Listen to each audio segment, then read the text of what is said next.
Booktube has changed how I read. That's hardly a revelation. I'm sure Booktube has changed how a lot of you read as well. And if it's not clear, it's changed how I read for the better.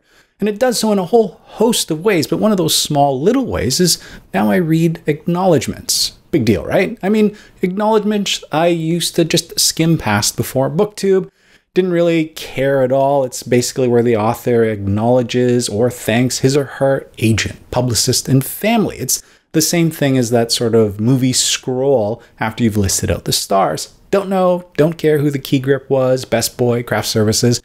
But now with Booktube and author social media and podcast, I'm starting to recognize a lot of those names that I'm seeing in those acknowledgements, and I'm realizing that there is a whole bookish community that gets behind any book before it gets put out.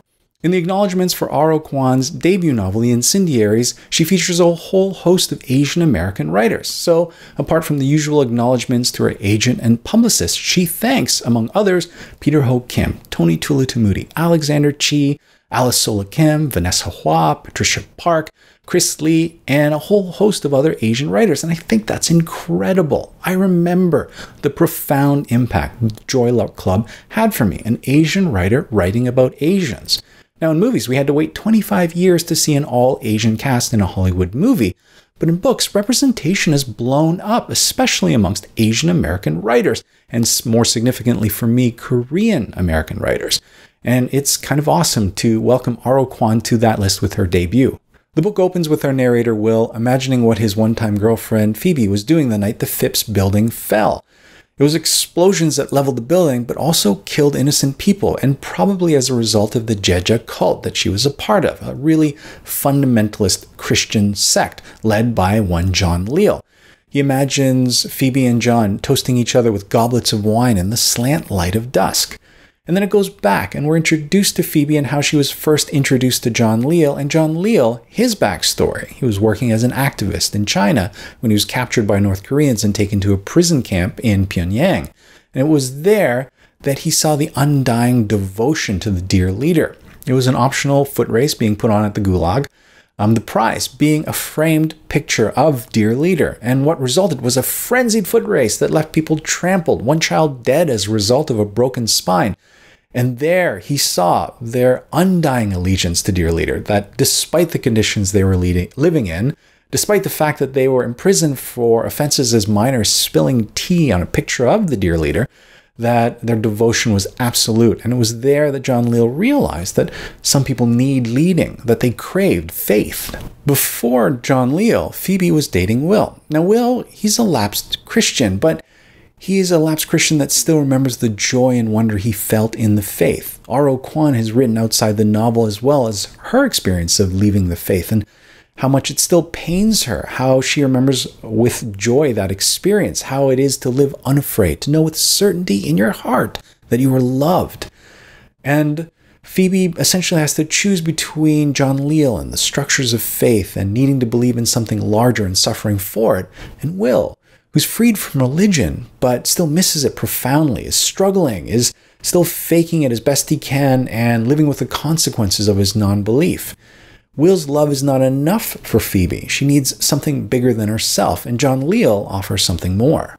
I really enjoyed that examination of faith, how that loss of faith can linger like a wound. This isn't about people that simply decide to stop going to church. This is someone whose faith burned white hot. Will remembers proselytizing at the Fisherman's Wharf, spreading the good news and the certainty that that faith brought.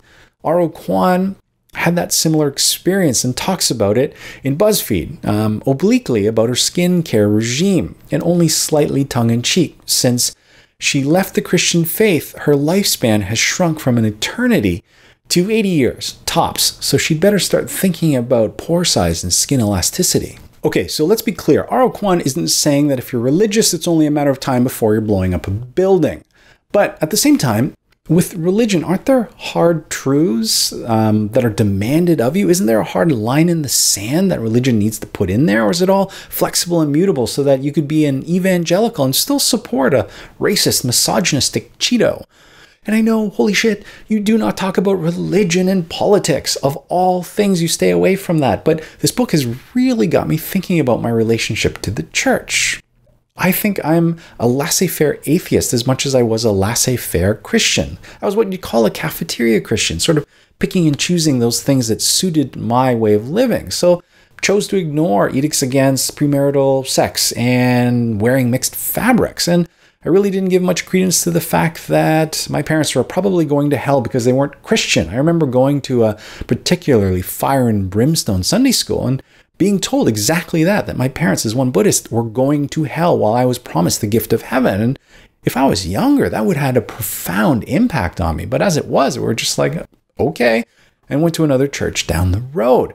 And as an atheist, I think I'm just as laissez-faire. I still like the idea of community that church brings. I think it's important that we practice a bit of kindness, that we are every day grateful for the things that we have, and I believe in the importance of ritual. But just as there are fundamental Christians, there are also fundamental atheists. Richard Dawkins, in his book, The God Delusion, isn't just defending atheism, he's attacking religion and religious sentiment. To him, religion is a dangerous delusion. How can anyone support an institution that still hopes to pray the gay away, that supports conversion therapies, that has allegations against thousands of priests sexually assaulting tens of thousands of vulnerable children, the residential schools here in Canada even? Kwon doesn't have any answers, neither do I. She is writing in a very elusive sort of style. But make no mistake, the Jeja is a cult, but it allows her to talk about Christianity at the extreme.